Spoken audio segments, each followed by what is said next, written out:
So we're going to do a really quick lab activity that you can actually do at home. All you need is some paper towels.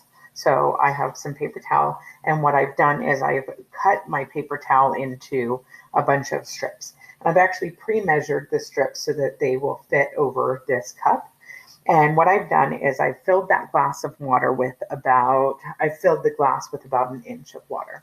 So what a lot of people don't know about me is just like every teacher has little things that they absolutely love and are obsessed with. So like Miss Martin loves candles and I love candles too. But something that I really love more than anything is pens. It's a weird obsession, but I love all kinds of pens. So recently we were looking for some new markers, and I love my old school Mr. Sketch markers because I like my little smelly markers. So what I'm going to do is I'm going to separate out the ink from the markers. You might have done this before, but again, it's something that you could very quickly do at home if you want to feel like you're doing a little bit of a lab experiment with me. Okay. So what you need is you need strips of paper of your paper towel, and then you're going to put a line of marker on the bottom of that paper towel. But you want to have that line probably about an inch off of the from the bottom. Okay. And so I'm going to test 4 different colors. I'm going to test, that one was green. This one right here is some purple. Okay. Gotta love my grape smelling purple. And then I've got my cherry red. Okay. And then I have my berry blue. And I'm going to watch them separate. So what I'm going to do is I'm going to hang them over my cup. I'm going to let the water kind of climb my paper towel. So I'm going to show you what that looks like once I get these set.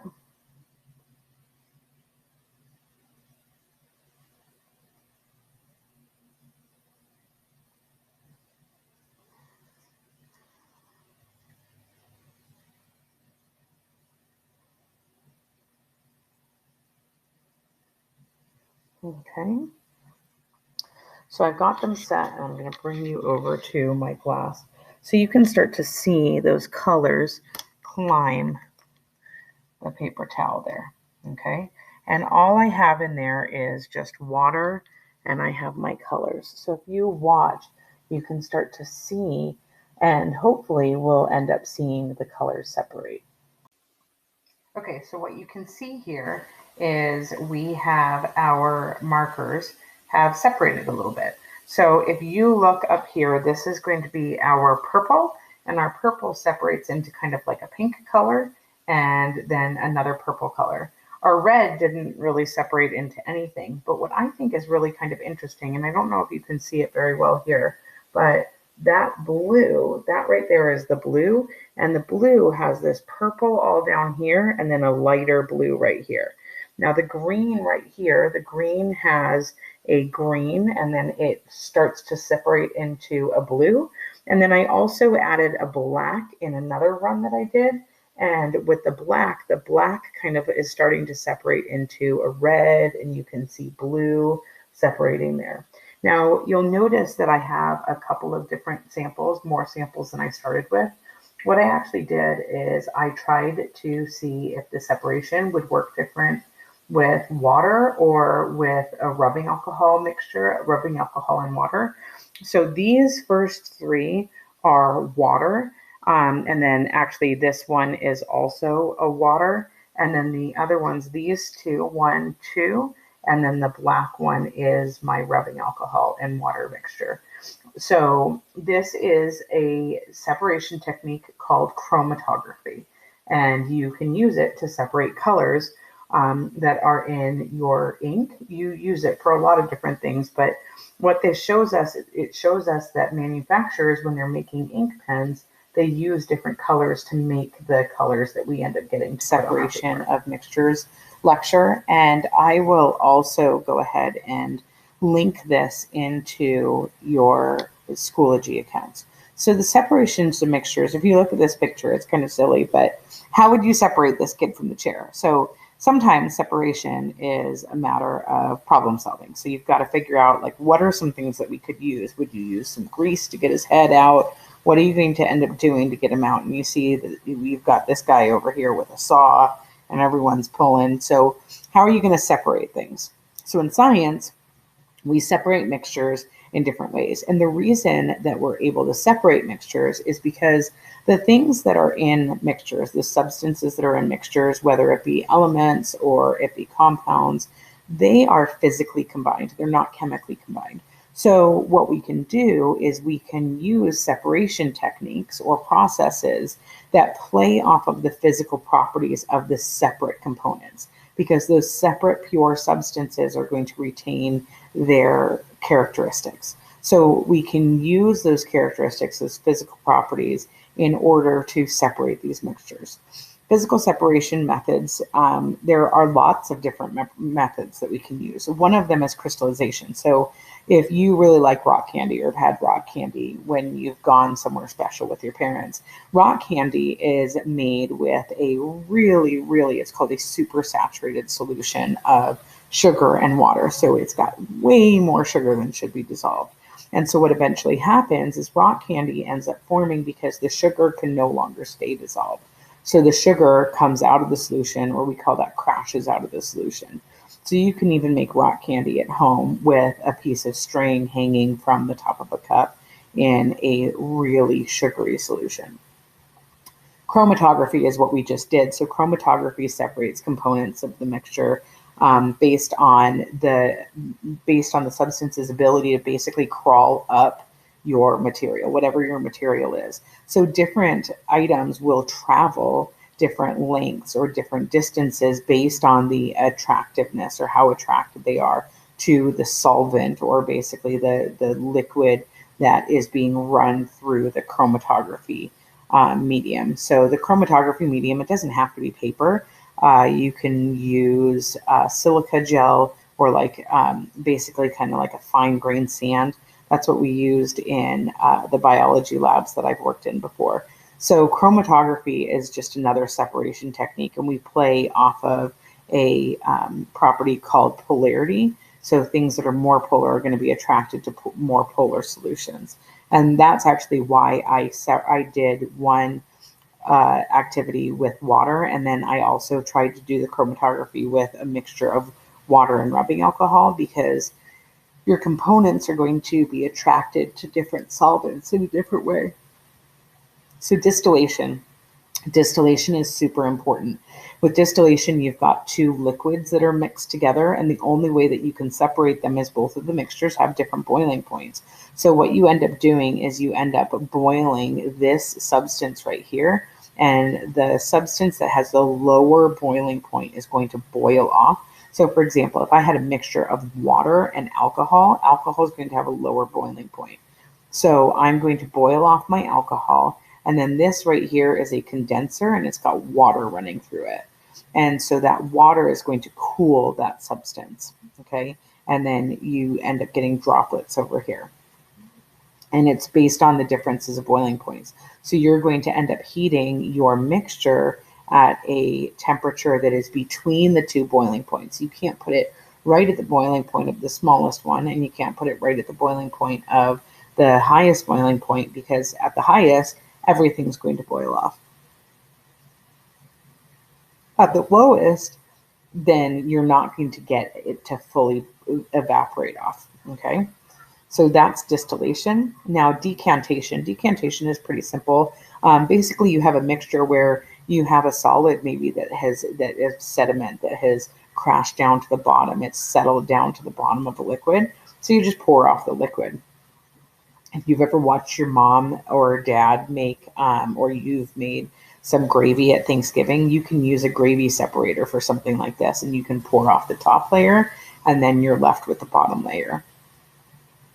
Filtration is basically when you have a solid substance and it's in a liquid, you can use filtration. So what you would do is you would put in a funnel, you would put filter paper, and you fold that filter paper to give it the best surface area, just so that it can contact those solid particles better. And then you're going to run your liquid through the filter, and the liquid's going to collect on the bottom, and then you have your solid collecting on the top. So basically you're playing off the particle size in this one. Flotation, this is actually something that I was talking to my husband about. He uses this at work. If they end up getting oil or gunk in their cooling systems, they can run their coolant through a system where they will agitate it or shake it, and then they'll let it settle, and oil will float to the top in the coolant. And so they can basically skim off that oil, and that ends up allowing them to reuse the coolant in the buses. So flotation is something that, again, you could just play off of the fact that, you know, some things are going to float and some things are going to sink. And so you're going to have different layers, and you can play off of your different layers. Another one is evaporation. So evaporation, you would evaporate something like salt water if you wanted to get the salt out on its own. So what you do is you separate the solute from the solvent. So the solvent is what is doing the dissolving, and the solute is what's being dissolved. So if we're talking about salt water, you're talking about the solvent is water and the solute is salt. If you're talking about sugar water, the solvent is sugar. I'm sorry, the solute is sugar and the solvent is water. Okay, so the solvent is what's doing the dissolving, and the solute is what's being dissolved. We call water a universal solvent. Another separation technique would be using magnetic properties. So some metals, you know, are going to be magnetic. Most metals are going to be magnetic. And so you're going to use those properties to run a magnet through your mixture, and that will separate out your iron. So in this case, you see sugar and iron filings, and the iron can be pulled from the sugar. This one is called sieving. Sieving, basically, you end up having, you can think of like a kitchen sieve. I almost think about just making like macaroni and cheese. That would even be sieving, because what you're doing is you're getting your larger particles, your macaroni, and you're keeping that in your sieve, and then you're collecting your water in your sink, basically. It's very similar to filtration. But in this case, you could also use the separation of two different solids. So you could have maybe fine grained sand is mixed with gravel. And so the sand comes down through the sieve, and then you have the gravel is left on top.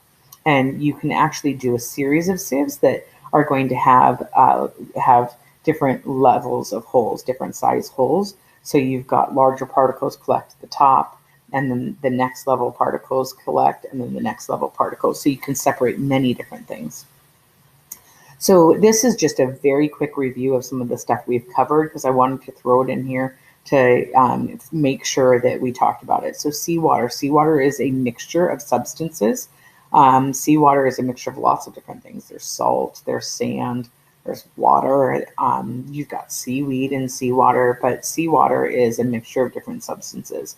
Now, a solution, just to jog your memory, is a true homogeneous mixture. So, for example, salt water is going to be a solution, a true homogeneous mixture, but sandy water is not, because you can see the different particle levels.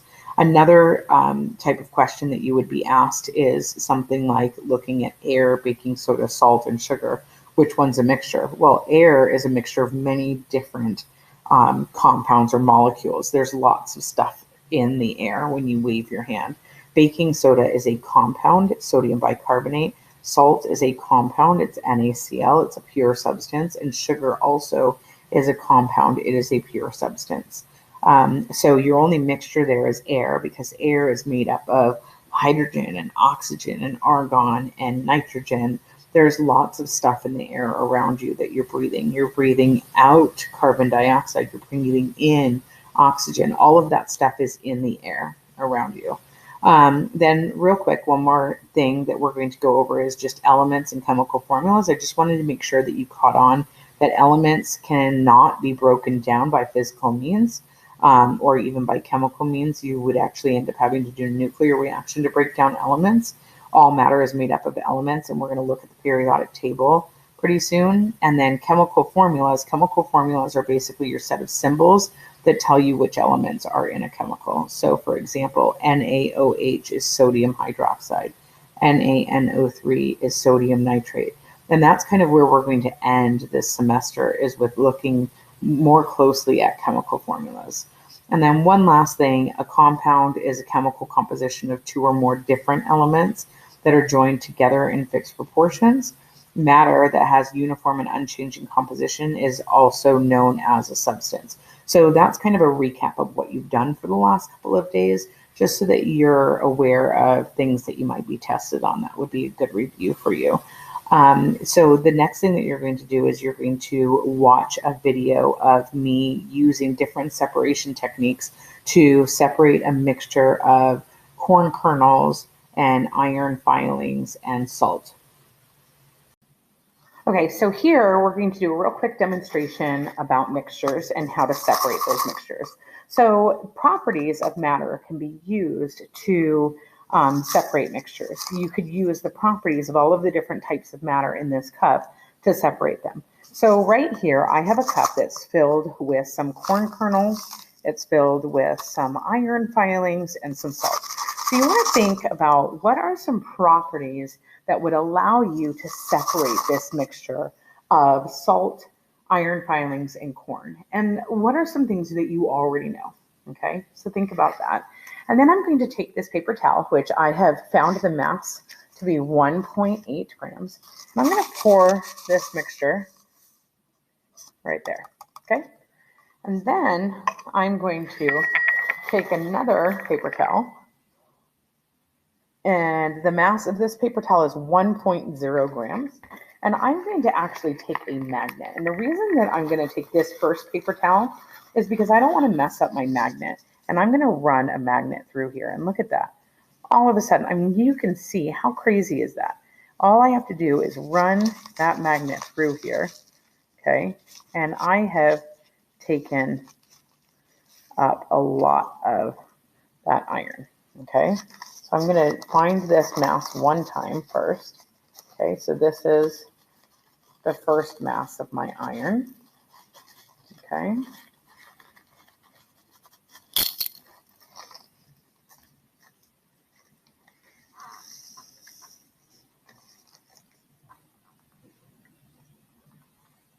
So that's 6.1 grams of iron.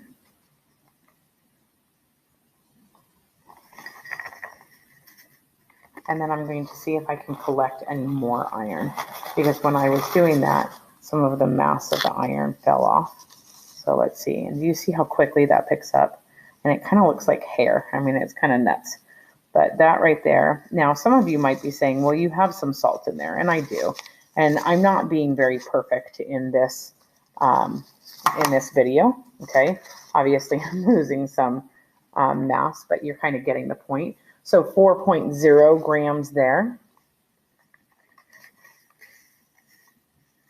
Okay. And then I'm going to do one more thing, because it looks like I still have quite a bit more iron.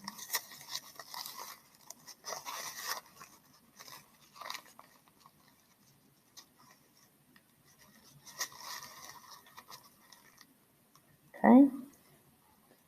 It looks like I got most of my iron. If you look like how the iron filings just kind of stick together and make it look like hair.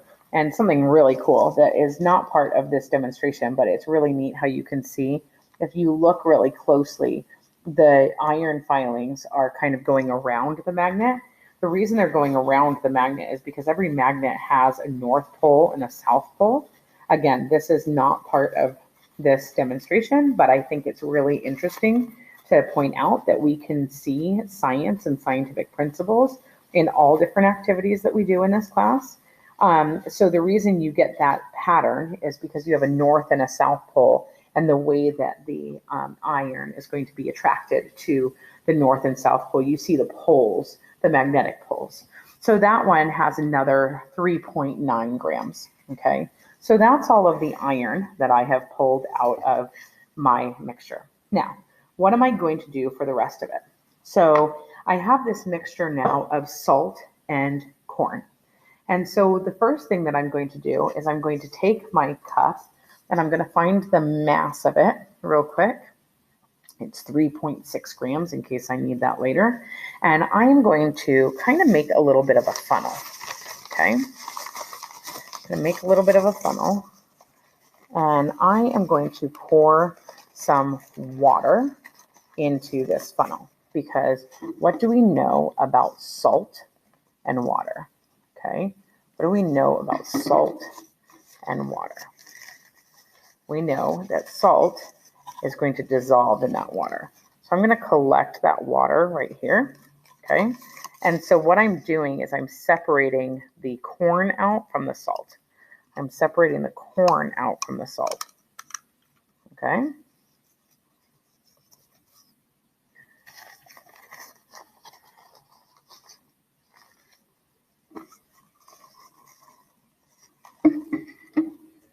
Okay.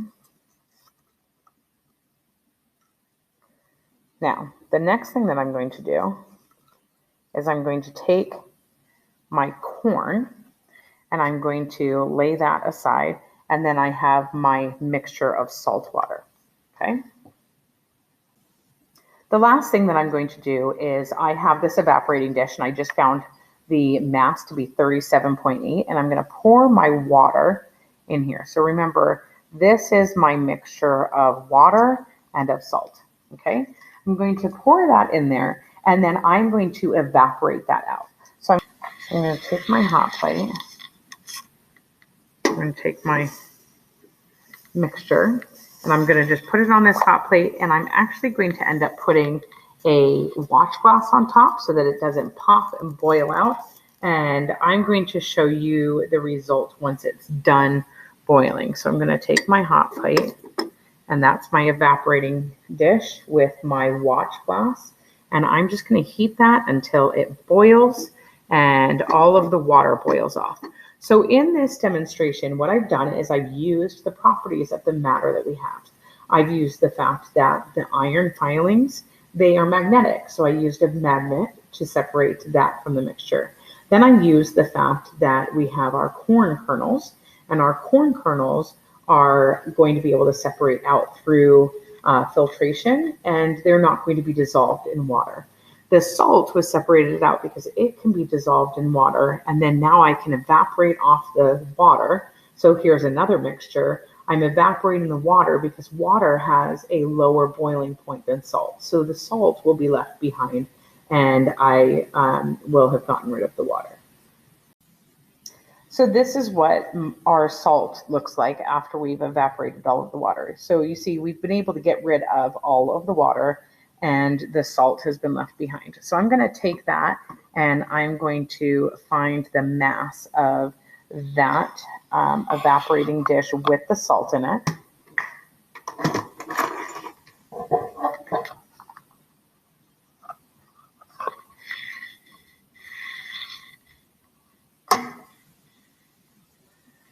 And I have found my mass, my new mass, to be 41.5. So if I take the mass of the empty evaporating dish and I take that away from the 41.5, then that would tell me how much salt that I have. And when I add up how much salt and iron and corn kernels, which I know I didn't find the mass of the corn kernels earlier, but I would be able to figure out what the mass of the entire mixture was and what the mass of each component was. And then this would help me figure out what percentage of the mixture was salt, what percentage was corn, and what percentage was iron. I hope that that kind of helps a little bit with understanding how we would separate mixtures. And if you have questions, reach out, please.